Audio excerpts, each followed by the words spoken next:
તો મહાશિવરાત્રિની દેશભરમાં ધામધૂમથી ઉજવણી કરવામાં આવી રહી છે। હર હર મહાદેવના નાદથી શિવાલયો ગુંજી ઉઠ્યા છે। સોમનાથ મહાદેવ મંદિરમાં ભક્તોનું ઘોડાપૂર ઉમટ્યું છે। ઐતિહાસિક સોમનાથ મંદિરે શિવરાત્રિની ઉજવણી થઈ। વહેલી સવારથી મોટી સંખ્યામાં ભક્તો ત્યાં ઉમટી પડ્યા છે। ગીર સોમનાથ પોલીસ દ્વારા અહીં ચુસ્ત બંદોબસ્ત ગોઠવવામાં આવ્યો છે।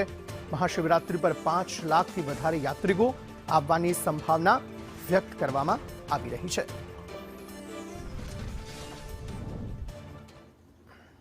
અને અહીંયા આવતા તમામ ભક્તો છે તેમને કોઈ પણ પ્રકારની અગવડ ન પડે તે માટે મંદિર ટ્રસ્ટ દ્વારા પણ ખાસ વ્યવસ્થા કરવામાં આવી છે। એમ પણ અહીંયા કોરિડોર બની રહ્યો છે, તેવામાં મંદિરનું જે પ્રાંગણ છે, જે પરિસર છે તેને પણ વિશાળ કરી દેવામાં આવ્યું છે, જેના કારણે મોટી સંખ્યામાં ભક્તો તેમાં સમાઈ શકે અને દાદાના દર્શન કરી શકે। મંદિરની અંદર એટલે કે ગર્ભગૃહમાં પણ ધક્કામુક્કી ન થાય, ભીડભાડ ન થાય તે પ્રકારની સુચારુ વ્યવસ્થા મંદિર ટ્રસ્ટ દ્વારા ગોઠવવામાં આવી છે। પોલીસનો ચાંપતો બંદોબસ્ત મંદિર પરિસર મંદિરની બહાર કરવામાં આવ્યો છે કે જેના કારણે કોઈ અનિચ્છનીય બનાવ પણ ન બને। અને દાદાને વિશેષ શણગાર કે જે શણગાર જોવા માટે ભક્તો 1 વર્ષ સુધી રાહ જોતા હોય છે, મહાશિવરાત્રિની રાહ જોતા હોય છે, અલગ અલગ તહેવારોની રાહ જોતા હોય છે, તે પ્રકારનો સુંદર શણગાર પ્રથમ જ્યોતિર્લિંગ સોમનાથ ખાતે અત્યારે કરવામાં આવ્યો છે। અને મંદિરની રોશનીને તમે જુઓ, એ અંધારામાં એ ઝગમગતું એ મંદિર પ્રથમ જ્યોતિર્લિંગ જે કહી રહ્યું છે કે હા, હું જ સોમનાથ છું, જે સૌ કોઈના કષ્ટ હરી રહ્યો છું, હું જ સોમનાથ છું, જે સૌ કોઈને સુખ આપનાર અહીંયા હું ભાસિત થઈ રહ્યો છું।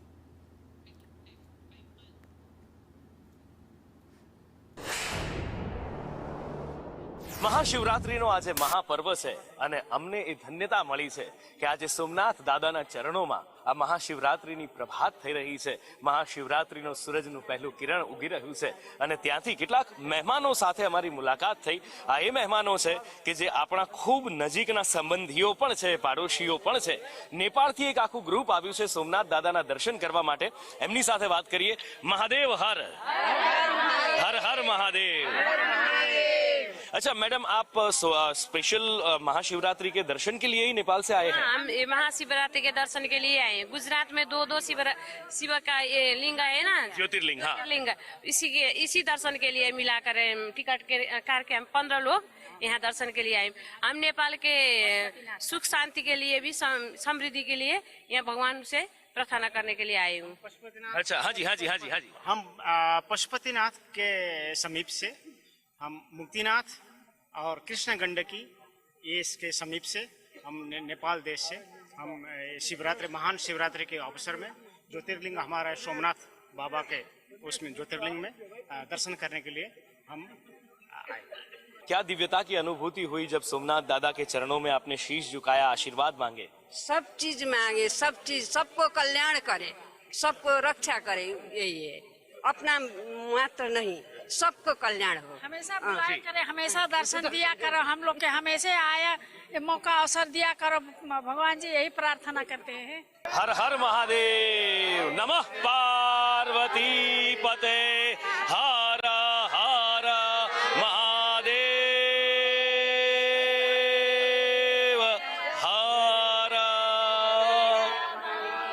देश विदेशમાંથી ભક્તો આવી રીતે આજે સોમનાથ આવી રહ્યા છે અને સોમનાથ દાદાના ચરણોમાં શીશ ઝુકાવી ધન્યતા અનુભવી રહ્યા છે। કેમેરામેન ઉપેન્દ્ર ત્રિવેદી સાથે નુપુર પટેલ, સંદેશ ન્યૂઝ, સોમનાથ। આ તરફ જૂનાગઢના ભવનાથમાં પણ માનવ મહેરામણ ઉમટી પડ્યું છે।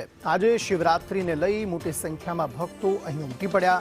ભક્તોની ભારે ભીડ મહાદેવના દર્શન કરવા માટે જોવા મળી રહી છે। વહેલી સવારથી અલગ અલગ પૂજા અર્ચનામાં ભક્તોએ તેનો લાભો લીધો છે। કતાર લગાવી બમ બમ બોલે હર હર મહાદેવનો નાદ જે છે તે સમગ્ર મંદિર પરિસરમાં ગૂંજી રહેલો જોવા મળી રહ્યો છે। અહીંયા પણ ભગવાનને વિશેષ શણગાર કરવામાં આવ્યો છે, મંદિરને પણ વિશેષ શણગાર કરવામાં આવ્યો છે જે ભક્તોને આકર્ષનારો સાબિત થઈ રહ્યો છે।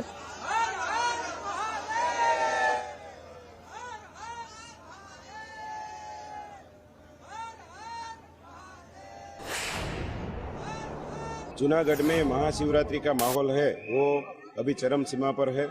महाशिवरात्रि का दिन है और आज यहाँ पे जूनागढ़ में श्रद्धालुओं की भारी भीड़ है। यहाँ पे जूनागढ़ में हम देखें तो कल के दिन शनिवार था और शनिवार को 7 लाख से भी ज़्यादा लोग यहाँ पे पाए गए हैं और लोगों की जो संख्या है वो शिवरात्रि के दिन दिन प्रतिदिन बढ़ती जा रही है। आज भारी मात्रा में लोग आने की संभावना है और शाम तक पूरा जो दिन है उसमें भवनाथ क्षेत्र में भारी संख्या में लोग पाए जाएंगे। अगर आज की बात करें तो आज महाशिवरात्रि का दिन है, तो यहाँ पे सबसे जो ज़्यादा महत्व है साधु संतों की रवेड़ी और उनका मृगी कुंड में शाही स्नान। आज शाम को ये दोनों जो इवेंट है वो होने वाली है। गुजरात राज्य के माननीय मुख्यमंत्री श्री भूपेंद्र भाई पटेल भी आज भवनाथ महादेव मंदिर के दर्शन के लिए आने वाले हैं। आज का दिन है वो भवनाथ में भजन भोजन और भक्ति का जो त्रिवेणी संगम महाशिवरात्रि का जो मेला है वो संपन्न होगा। મહાશિવરાત્રીનો મહાપર્વ આજે રહ્યો છે, ત્યારે ભવનાથ મંદિરમાં લાખોની સંખ્યામાં છે તે શ્રદ્ધાળુઓ ઉમટી પડે છે. આપ જોઈ શકો છો કે મંદિરના પરિસરમાં હર હર મહાદેવના નાદ સાથે છે લોકો જે છે તે દર્શન કરવા માટે ઉમટી પડ્યા છે અને ખાસ કરીને જે શણગાર કરવામાં છે તેને લઈને પણ લોકોમાં ભારે ઉત્સુકતા જોવા મળી છે. આજે શિવમય બની ગયું છે સમગ્ર ગિરનાર તળેટીમાં જે છે તે લાખો ભાવિકો છે તે અત્યારના ભીડને મંદિરના પરિસરમાં ઉમટી પડ્યા છે. ખાસ કરીને જે રીતે મહાશિવરાત્રીનો મહાપર્વ ઉજવવામાં આવે છે, મિની કુંભ મેળામાં દર્શન કરવા માટે લાખો શ્રદ્ધાળુઓ આવે છે. આપણી સાથે શ્રદ્ધાળુ છે તેમની પાસે જોયું ખાસ કરીને જે રીતે શું લાગે છે આજે મહાશિવરાત્રીનો પર્વ છે. હર હર મહાદેવ. જે મહાશિવરાત્રી આમ તો 11 તારીખ થી 15 તારીખ સુધી અહીંયા ભવનાથની અંદર મહાશિવરાત્રીનો મેળો ભરાયો છે અને આ મેળાની અંદર લાખો શ્રદ્ધાળુઓએ આવી અને દેશ વિદેશમાંથી લાખો શ્રદ્ધાળુઓએ આવી અને પોતે ભગવાન મહાદેવ પ્રત્યે પોતાની ભક્તિ પ્રગટ કરી છે.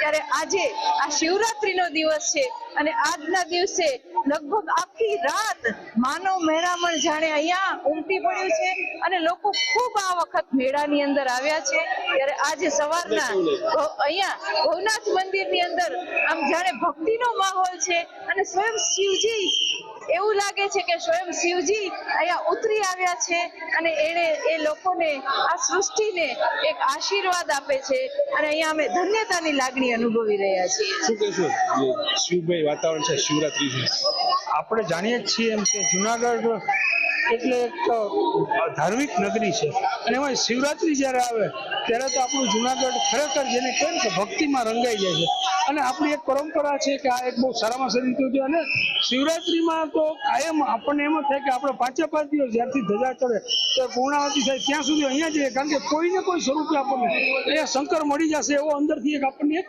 આનંદ થતો હોય છે અને ખરેખર મળે છે. અને કહેવાય છે કે જ્યારે રાત્રે રવાડી ફરીને આવે છે અને મૃગીકુંડમાં જ્યારે નાય છે ત્યારે કોઈને કોઈ ઘણીવાર એવું જોયું કે ભાઈ જે સાધુઓ નાય છે એ પછી ક્યાં દ્રશ્ય થઈ જાય છે. ઘણીવાર ઘણા મીડિયાએ એને પણ ટ્રાય કરી છે કે ફોટામાં કેદ કરી લે, પણ એ નથી થતા. ત્યારે જ આપણને થાય કે શંકર છે, આદિ અનાદિકાળથી છે અને રહેશે જ. તો આ તો ભાવિકોની લાગણી, ખાસ કરીને ભવનાથ મંદિર પ્રત્યેની જે લાગણી છે તેને લઈને લોકો હજી પણ ઉમટી પડે છે. હજી પણ અવિરત ભાવિકોનો પ્રવાહ ચાલી રહ્યો છે.